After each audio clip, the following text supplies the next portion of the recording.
Nuno, hello. Ian Bolton here from Sky Sports News. How are you? Nuno, sorry, I'm struggling to hear you.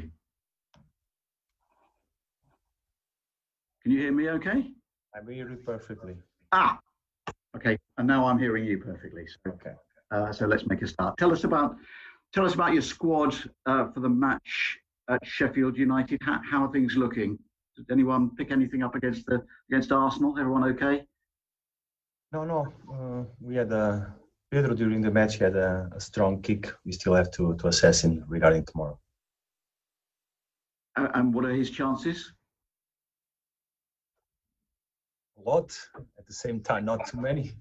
We have to wait and see how he's gonna work this afternoon. So let's see how he is for tomorrow.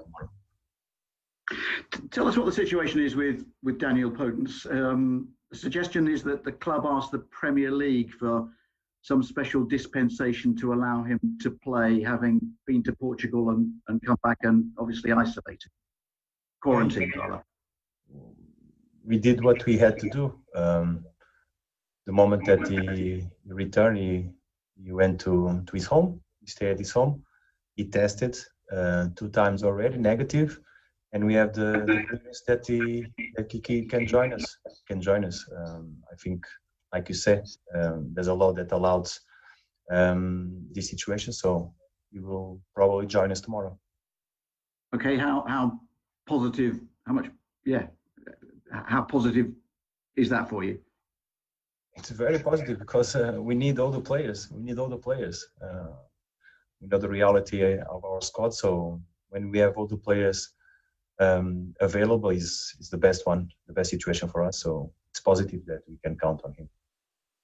But you'd won 3 in a row in the Premier League before the match against Arsenal. Have you had to pick the players up a little bit?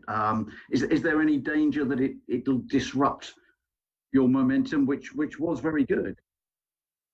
That's the competition. That's the game. We realized that we didn't do things as good as we wanted to do. We believe that we can do better, and the challenge is tomorrow. Against a very good team, Sheffield United. So let's compete tomorrow. What are the lessons that you need to learn from what happened against Arsenal? Always from the game there are positive, negatives that we have to analyze. The lesson that we have to be organized. We have to be organized all the time during all the game. Stick to your tasks is very important. One moment off, and you are punished. But you're still 6th in the table. You're 3 points behind Manchester United, who are 5th. You're 3 points ahead of Arsenal, who are 7th. There are 5 matches to play. Do you sense that things are becoming pivotal? Things are becoming crucial. What I sense is that we don't have to pay attention to where we are, who is there, who is not. We cannot. We only have to focus on Sheffield United. That's the only focus that we must and should have. Okay, but what are the qualities that you need to see from your players then in these remaining matches, having lost your previous match? We only look at the game of tomorrow. We have to react, and the react is to perform better in all the aspects of the game, with the ball, without the ball, in our shape, defensively, the way we have possession of the ball. We have a game in front of us that will require the same things in a better way. Chris Wilder has been speaking ahead of the match, of course. He says that Sheffield United tried to sign Connor Cody 3 summers ago. It was just after you'd arrived at Molineux. Are you aware of that? Did you block it? Did you have a say in it? I remember something about that, but I think there was never an option. It was 3 seasons ago. I can recall, but I understand why Chris wanted Cody. but I'm happy that Cody stays here. How important for Wolves as a club was it that he stayed? How important a player has he been for you over the last 3 years? He's the captain of the squad, and he leads by example. I don't know. There are not many players that have the same number of matches in competitions like Cody. So that tells a lot. And how has he developed as a player? I think he's improved. He's mature, an experienced player, but he has the same hunger that a young man. He loves to play, he loves the game, and he just wants to compete and compete well. But there's still a lot of speculation surrounding Raúl Jiménez and you know where his future may be. The Mexico boss, Gerard Martino, has said that he should join Manchester United rather than Juventus. How do you view his comments? Look, it's not an issue. It's not an issue for us in this moment. We have a competition. We have a game to play tomorrow. We have a lot of things in front of us. Inside this season, we have big challenge. It's not the moment to think about anything else that your commitment to the team and to the club. And I'm sure that Raúl is totally 100% focused on what he has to do here in Wolves. But are those kind of comments unhelpful? No, not at all. There are things that you just can't control, but it's up to you to decide that you pay attention or not. But I'm not. I don't disagree. I'm not. It's part. I admire Tata. He's a big manager, but honestly, I think it doesn't distract us. I think only Liverpool and Manchester City have a better away record in the Premier League than Wolves. What do you put that down to? We've been able to perform during the season away. We've been able to, at the same time, tells you that you have to improve at home. But now with this new situation, I think the home factor has disappeared. So it's just another game. Honestly, I think it's like playing in a neutral venue in these moments now. The Premier League, the home impact of the fans is not there, so you have to focus what's inside of the pitch. So basically, it was like we did before. Nothing happens outside can take away your levels of concentration inside. And with no fans, no crowds, no other noise around, do you find it easier to get your message across to the players? No, it's not been nice. It's not been nice for everybody involved in the games, managers, players, staff. Nobody enjoys being without fans. Nobody. But finally, for me, after the incident between Son and Lloris in Tottenham's match against Everton just before half-time, Jose Mourinho says there have been big fights in some of his teams. You played for him with Porto, of course. Is that normal to have fights, disagreements within teams? It's not only in football; it's in life. At your home, you have issues, but it's not important. The problem is how you deal with the problem. How you deal with that is that important. And I deal with my own problems.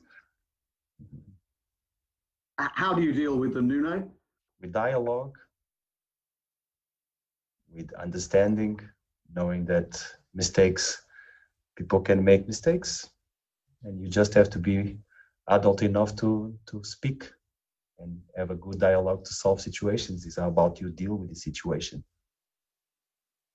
And are they always easy? Do you find it easy to diffuse those kind of situations? It's not about being easy or not. It's about having rules.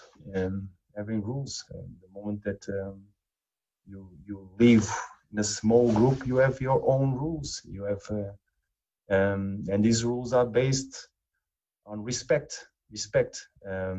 Nothing can make you lose this respect.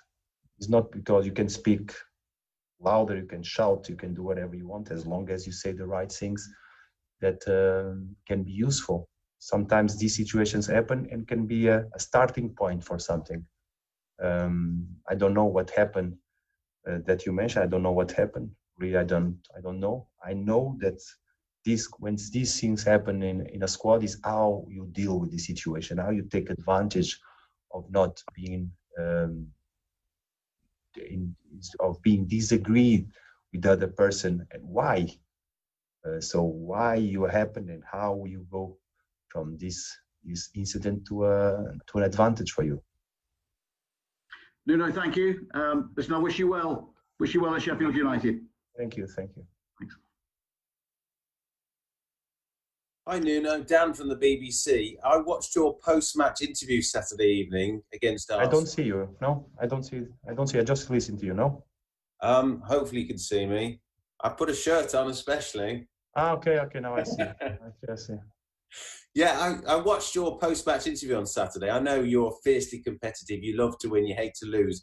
But you seem to speak with a smile on your face. I just wondered why that was. Whether you felt that football shows that nothing's perfect and we're always learning. That's the way we are. That's the way we see. Of course, we are not happy with the performance, but then that doesn't tell you that it's football. Dan, it's football. Nobody was happy after the game of Arsenal. Nobody was happy, but everybody was aware that what we have to do for Sheffield, what we have to do.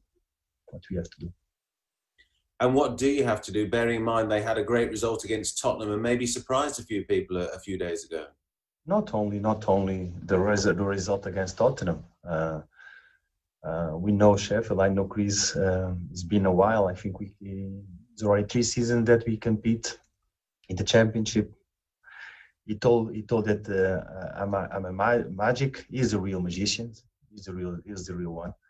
Because I recall when we played then, I start looking what was the process of Sheffield. He played the same players with the same idea in League One. Then we go to Championship. Then he comes to the Premier League with the same core. So he's a real magician. You might not have to be a magician, but maybe you're a juggler when it comes to your attacking options. Are you enjoying having so many choices at your disposal? Does it keep you awake at night as to who's going to play in attack? No, it's good. You don't have all the options that you can. If you can have more, the better. But it's not important to have many. It's important to have good ones.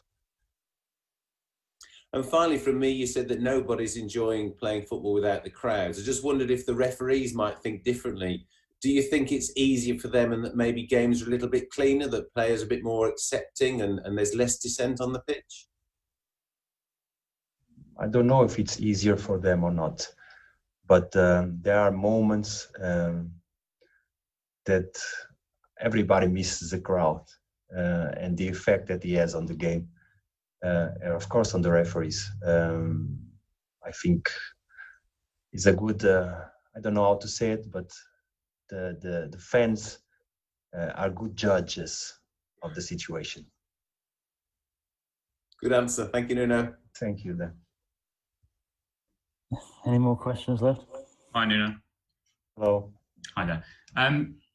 You mentioned Sheffield United's rise from League One. Obviously, both clubs have been in League One fairly recently. So is this, a really good meeting of 2 excellent recent football stories, do you think? It's going to be a good meeting. But it's going to be a very, very tough game. The Sheffield, the dynamic they have as a team, it's amazing. The quality of their football is unbelievable. So it's going to be nice. I think we already compete with them sometimes and always have been amazing games. and hopefully it can be a good game tomorrow. As you mentioned, he called you Magic, Chris Wilder, and said he's looking forward to having a beer with you afterwards. We will have for sure. Chris is fantastic. I admire him a lot. I really like him. From a purely coaching perspective, you kind of mentioned it earlier, but the job that he's done and the way they play and have continued to play, how do you assess that? Amazing, fantastic. The dynamics of the team, the belief of the squad, the way they interact among them, the knowledge that they have of each other. I really admire them, and I enjoy and I respect and admire a lot. Not only Chris, but his staff. Really nice people. Really nice people. So my assessment of them, fantastic. And just finally from me, you mentioned the word urgency at the weekend after Arsenal, and I think in certain aspects of the first half against Villa, you mentioned that as well. So is that going to be the key word for you ahead of this one? It's one of the things that we must playing with urgency doesn't mean that you have to disorganize yourself. Playing with urgency is every ball is important for the rest of the game. So this is the urgency that I mean. Every ball, every duel, every second ball, every 1v1, defensive, offensive, you have to commit to it. This is the urgency that I mentioned. Thank you very much. Thank you. Nuno, if I may, just one. Have the players responded to the game at the weekend in the way that you would like and you would expect? I know they feel defeat very keenly. It does hurt your players when, on the occasions, they lose. Of course it hurts. It hurts because it hurts everybody. It's the same. When you perform well and you get the result, you feel good. When it's not, we have to suffer. We have to go to this moment of pain that a bad performance or not so good performance causes to you, and at the same time you bounce back. I think all the players felt it, and we want to compete tomorrow, so we can make things better. This is the only purpose that we have in our minds, to improve ourselves and become better as a team. Good. Thank you. Good luck. Thank you, Mike. Okay. Can broadcasters please leave the room? Thank you. Ya que nos encontraste, no nos pierdas. Suscríbete a nuestro canal de YouTube de Telemundo Deportes.